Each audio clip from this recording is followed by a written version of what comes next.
සුප දවසක් කොහොමද ඔයාලා හැමෝම ආයෙත් මගේ YouTube channel එකට ආදරෙන් සාදරෙන් පිළිගන්නවා. වීඩියෝ එකක් අරගෙන එන්න ටිකක් පරක්කු වුණා. මාසයකින් විතර තමයි අද ඔයාලත් එක්ක මම එකතු වෙන්නේ. මේ කාලය ඇතුළේ එක්සෑම් එකක් තිබුණා. ඉතින් ඒ නිසා හරිම කාර්යබහුල කාලයක් තමයි ගෙවුනේ. ඒත් ආයෙමත් ඉතින් මගේ මේ පුංචි මිදුලේ ලස්සනත් එක්ක ඔයාලත් එක්ක එකතු වෙන්න ලැබුණු එකට මට ගොඩාක් සතුටුයි. ඉදිරියටත් මේ වගේ එක්සෑම් මේ වගේම වැඩ තිබුණත් ඉතින් පුළුවන් හැම වෙලාවෙම ඔයාලත් එක්ක මේ වගේ වීඩියෝස් අරගෙන එන්න මම උත්සාහ කරන්නම්. එහෙනම් ඉතින් බලමු මලින් පිරුණු මගේ මේ පුංචි මිදුල කොහොමද කියලා ටිකක්. අද වීඩියෝ එකට මම එකතු කරලා තියෙන්නේ ටික දවසකට කලින් ගත්ත ලස්සන ක්ලිප්ස් ටිකක්. මේ දවස්වල මගේ මිදුලේ මල් ලස්සනට පිපුණු හැටි, ඒ වගේම පැල ටික ටික හැඩවුණු හැටි ඔයාලත් එක්ක බෙදා ගන්න තමයි හිතුවේ. මේ දවස්වල මේ මල් හරිම සුවඳයි. ඉතින් මේ ඇටේරියා මල් ගොඩක් අය දන්නව ඇති. ඉතින් මේ දවස්වල ගොඩාක් මේවා පිපිලා පෝච්චියක තමයි මම හදලා තියෙන්නේ.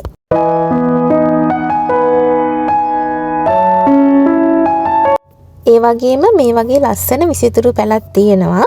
ඉතින් මේ විසිතුරු පැලේ මලක් වගේ මට මේකට කියන නම නම් මතක නැහැ. හීම්බෝ විටිය ගහත් එක්ක ඉතින් මේ විදිහට තමයි ගාඩන් එකේ එක පැත්තක් පේන්නේ. මල් පිපෙන පැලත් එක්ක මේ විසිතුරු පැල තියෙනකොට ගාඩන් එක ෆ්‍රෙෂ් වගේම සැහැල්ලු විදිහට පේනවා මට නම්. පහුගිය කාලේ අවුව හින්දා ගොඩාක් මේ තනකොළ මැරිලා තිබුණේ. හැබැයි වැස්සත් එක්ක ආයෙ හොඳට ඒව ඇවිල්ලා තියෙනවා. මේ වගේ මේ වැස්ස කාලේට වතුර වගේ රැඳෙනවා. ඉතින් ඒ ගැනත් අපි සැලකිලිමත් වෙන්න ඕන. ඔයාලා ගෙදර මේ වර්ගයේ තියෙනවා නම් පොඩ්ඩක් සැලකිලිමත් වෙන්න. මම කලින් මේකට ඉතින් හීම්බෝ විටිය කිව්වට මේ පැලේට කියන්නේ මල් බෝ විටිය කියලා. ඉතින් මට ආදරණීය යාළුවෙක් කමෙන්ට් කරලා තිබුණා.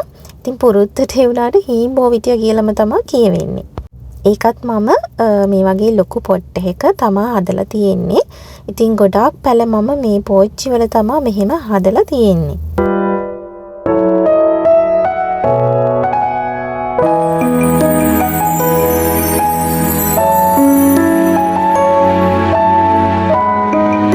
ගොඩක් දෙනා බිම හදන අරලිය ගස් උනත් මං ඉතින් පෝච්චි වල තමයි හදලා තියෙන්නේ.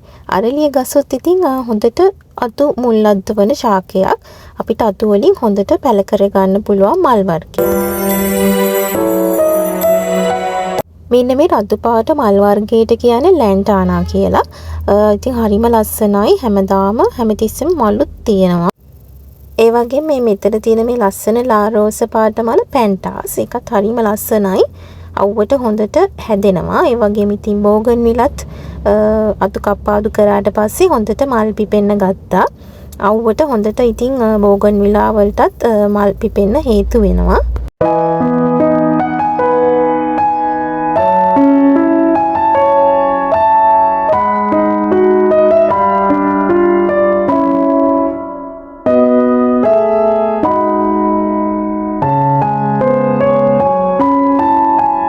පහුගිය දවස්වල කරුවර ගහේ ඔක්කොම කොළ වැටුණා. ඉතින් දැන් නම් දළු දාලා ඇවිල්ලා දැන් නම් වැටෙන්නේ නැහැ කොළ.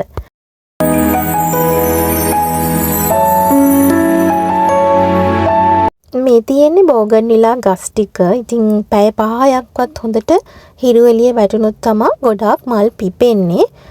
පසත් ගොඩක් වියලිව තියෙනවා නම් තමයි ඉතින් තවත් මල් පිපෙනවා වැඩි වෙන්නේ. මේ වගේ හොඳට අතු කප්පාදු කරන්න ඕන. එතකොටත් මල් ගොඩාක් පිපෙන්න එකත් හේතු වෙනවා. ඒ වගේම හොඳට වතුර බහලා යන පස්මාද්දයක් තියෙන එකත් ගොඩක් හේතු වෙනවා මල් පිපෙන්න.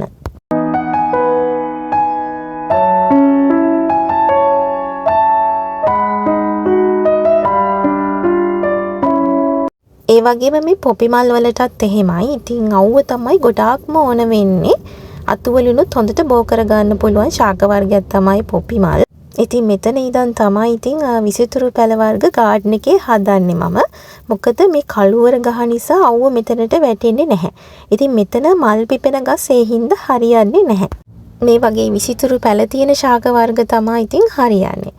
විවිධ හැඩ තියෙන පත්‍ර මේ වගේ තියෙනවා. ඉතින් ඒ හින්දා මිදුලේ අර ආකර්ෂණීය බව ඇත්තටම වැඩි වෙනවා මේවා හින්දා. අනිත් එක මල් පිපෙන ගස්වල මල් නැති කාලෙත් මේ විසිතුරු කොළ නිසා මිදුල අර හිස් බවක් තියෙන්නේ නැහැ. ඒ වගේම ওই රස්නේ කාලේට එහෙම ඉතින් පැල වැඩි වුණාම වටවිටාවත් හරීම අර සීතලයි කූල්. ඉතින් ඒකත් එක වාසියක් වෙනවා. ඉතින් පුංචි ඉඩක් වුණත් අපිට කොළ පාට පෙනුමක් ඇතිව අපිට ඇති කරගන්න පුළුවන්.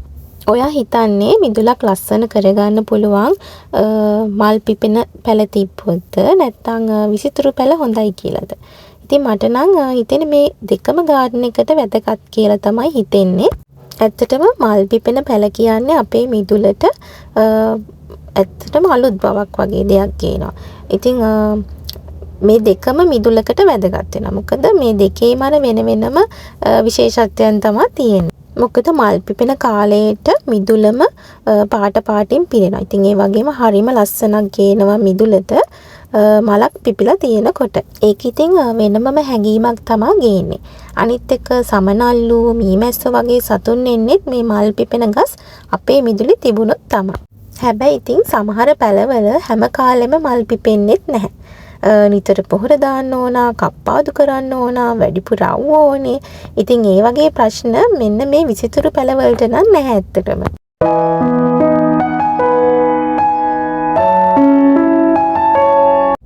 ඔන්න බලන්නකො ඉතින් මේ වදගහ කොළයි මලුයි දෙකම ලස්සනයි. ඒක අමුතුම ලස්සනක් තමයි ඇත්තටම මිදුලට ගේන්නේ මේ වදගහින්. මේ වද වර්ගයේ මං හිතන්නේ බැංකොක් වර්ගයක් වෙන්න ඕන. මොකද ඒක කොළත් හරිම වර්ණවත්.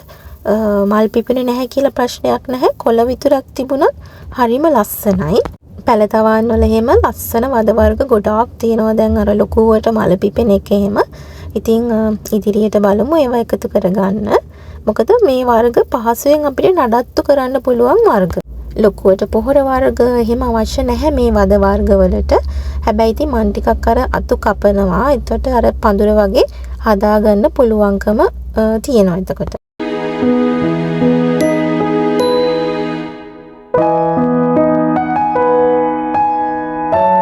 එතකොට මේ රාජපොහොට්ටුත් ලස්සනට පිපිලා තියෙනවා මේ දහස්වල. මේ වගේ බීජ වලින් පැල කරගන්නත් අපිට පුළුවන්. හරිම පහසුවෙන් පැලත් වෙනවා. ඇත්තටම නඩත්තුව අවම පැල වර්ගයක්.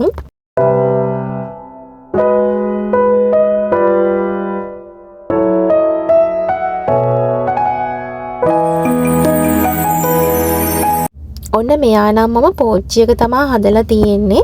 මොකද බිම හදන්න තරම් ඉඩ නැති නිසා මම පෝච්චියක හැදුවා. හැබැයි ඉතින් ලස්සනට මලුත් පිපෙනවා. ඒ වගේ මේ මෙතන තියෙන මේ විසිතුරු පැල ගොඩක් ෆර්න් වර්ග එහෙමත් මෙතන තියෙනවා. ඉතින් ඒ වගේම කැලෑවල අපි හම්බරෙල ගස් තියෙන්නේ. ඒවත් ඉතින් මෙතන තියෙනවා. ඒවත් අපිට ගොඩාක් ලස්සනට ඇත්තටම ගෙවත්තට එකතු කරගන්න පුළුවන් ලස්සන ශාක වර්ග. ඉතින් මෙතන තාප්පේ බුලත් වැලක් තමයි ගිහින් තිබුණේ. ඒක මේ ලෙඩක් හැදිලා දැන් ඔක්කොම විනාශ වුණා. ඉතින් දැන් එතන මොකක් හරි ඇත්තටම කරන්න ඕනේ.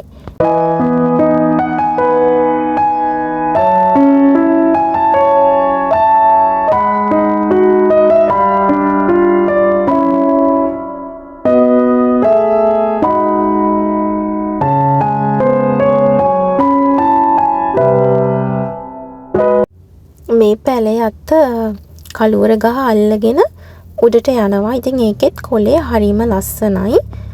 මේ මාන්නකර පින්ක් ප්‍රින්සස් වගේම කොළයක් තමයි ඒකෙත් තියෙන්නේ.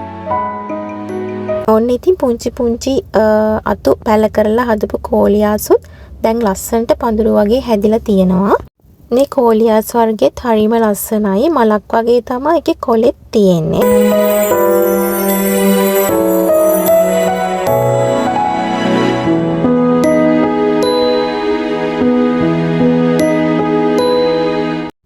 ඔන්න ඉතින් ලස්සනට ඕකිඩ් මල් කිනිත්තකුත් හැදිලා තියෙනවා.